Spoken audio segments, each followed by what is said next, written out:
Have you ever been sitting at the airport, sipping your coffee, boarding pass in hand, thinking everything's going smooth, and then suddenly, a robotic voice on the speaker says, "Attention passengers, Flight 624 to New York has been moved from Gate 22 to Gate 49.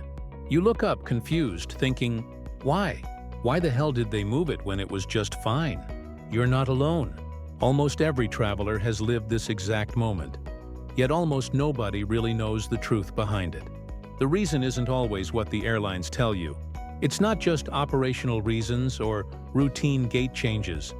No, sometimes it's far more complicated, strategic even. Sometimes your flight's gate changes because of airline politics, internal data wars, or behind-the-scenes money moves you'd never guess happen in those quiet corridors of the terminal. It's like a hidden game that runs underneath what you see. And once you understand it, you'll never look at those blinking departure boards the same way again. See, people think airports are chaotic because of weather or delays. But most of that chaos isn't random. It's managed chaos. Airlines know exactly what's going on. Every gate in a major airport is worth thousands of dollars per hour in operational value. Gates are like mini real estate plots in an invisible city. And every airline is fighting for territory. Imagine this. Your flight was originally planned to leave from Gate 22, but suddenly another aircraft, maybe one belonging to a priority partner airline, or one carrying high-paying business-class passengers, lands early and needs that gate immediately. What do? They bump your plane, they move you, and they'll do it without blinking. Because in their internal system, some flights are more valuable than others. The gate isn't chosen for convenience. It's chosen for profit, partnership priority, or schedule recovery speed. So when they say operational change, what they mean is someone else's plane just became more important than yours. But here's where it gets even crazier. Some gate changes are triggered by predictive software. Airlines now use AI-driven systems that constantly monitor the flow of passengers, aircraft turnaround times, and even walking speed data collected from your phone's Bluetooth. Yep, that's right. Your phone's signals bouncing around the airport are part of a data model that helps predict whether a flight's boarding will start late or on time. If the system senses your gate's passenger flow is lagging, it may auto-recommend a swap. So when your gate changes last minute, it's not always a human decision. It could be an algorithm silently rearranging your life, optimizing the airport like a giant chessboard. Creepy? Maybe. Efficient? Definitely. Now think about the timing. Ever notice how gate changes often happen right when you finally get comfortable? That's not a coincidence. Airlines know that passengers tend to sit and relax once they feel secure. So they try to minimize frustration by announcing gate changes just late enough that fewer people wander off. If they announced it too early, half the passengers would scatter across shops and food courts, making it harder to regroup when boarding actually starts.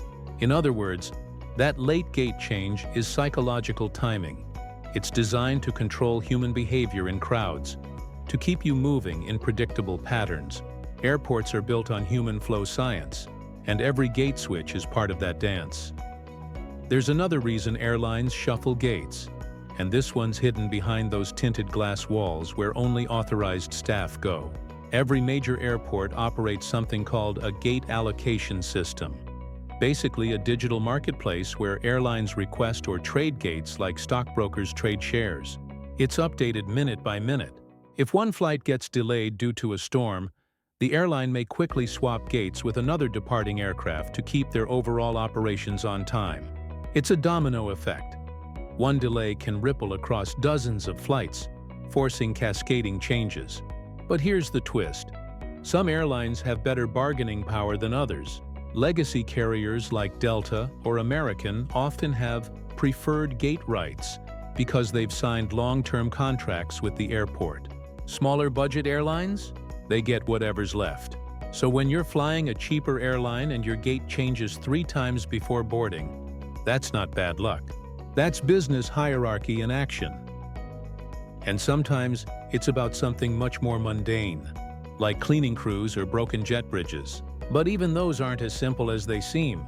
If a gate's mechanical system fails, or a cleaning team is running behind schedule, the airline can't afford a 30-minute delay that costs them thousands. So they pull the plug, switch the gate, push passengers across the terminal, and keep the schedule breathing. But inside that simple decision are multiple moving parts. An air traffic controller approving the swap, a gate manager coordinating ground staff, and even a catering company rerouting meal carts. You see one announcement, they see a logistical earthquake. Now here's something you probably never realized. Airlines sometimes intentionally change gates to manage passenger emotions. It sounds manipulative, but it's true. Research has shown that passengers who experience a gate change tend to lower their expectations about on-time departures. In other words, if they think the flight's already messed up, they're less likely to complain about small delays later. It's psychological damage control. Airlines quietly use this behavioral trick to keep complaint numbers down and survey scores stable. Think of it as emotional engineering at 30,000 feet, before you've even boarded. But wait, there's more under the surface. Have you ever noticed that when big storms hit or a major airline system outage happens, gate changes suddenly multiply? That's because airports enter what's called gate recovery mode. In this mode, the operations control center starts juggling gates like poker chips. They prioritize aircraft that can still depart, pushing others into standby zones. Some planes get moved to what's called hard stands, remote parking areas where buses ferry passengers to and from. Those sudden gate swaps you see on the screen? They're part of a fast-moving rescue operation designed to keep the airport from collapsing into total chaos. And it's not automated. It's humans, in a control room filled with flashing monitors, making split-second decisions that affect thousands of travelers. Every single gate change tells a small story of survival inside the system. Now let's peel back another layer. The secret war between airlines themselves. Most people don't know that rival airlines sometimes use gate strategies as competitive weapons. For example, if an airline knows a competitor's plane is arriving at a nearby gate with a massive load of connecting passengers, they might intentionally time their boarding at the same gate cluster to create crowd congestion.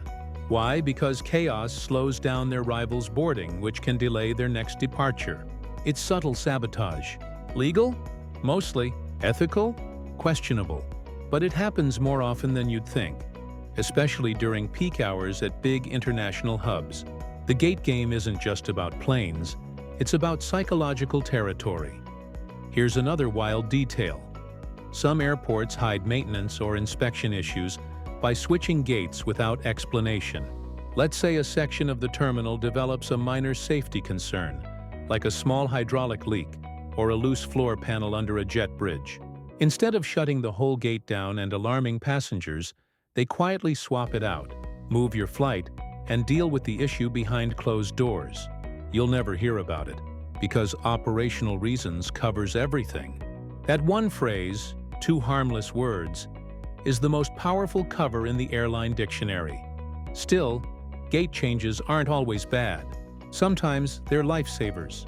Imagine your incoming aircraft lands late, but another identical plane happens to be parked closer to a gate with a shorter taxi path. The airline can instantly assign your flight to that gate, cutting 10 to 15 minutes of delay. It's like a high-speed chess move, one that you, sitting at Starbucks with your carry-on, might never realize saved you time. The system is constantly self-correcting, predicting, adapting, and shifting under your feet. But not all airports handle it the same way. In America,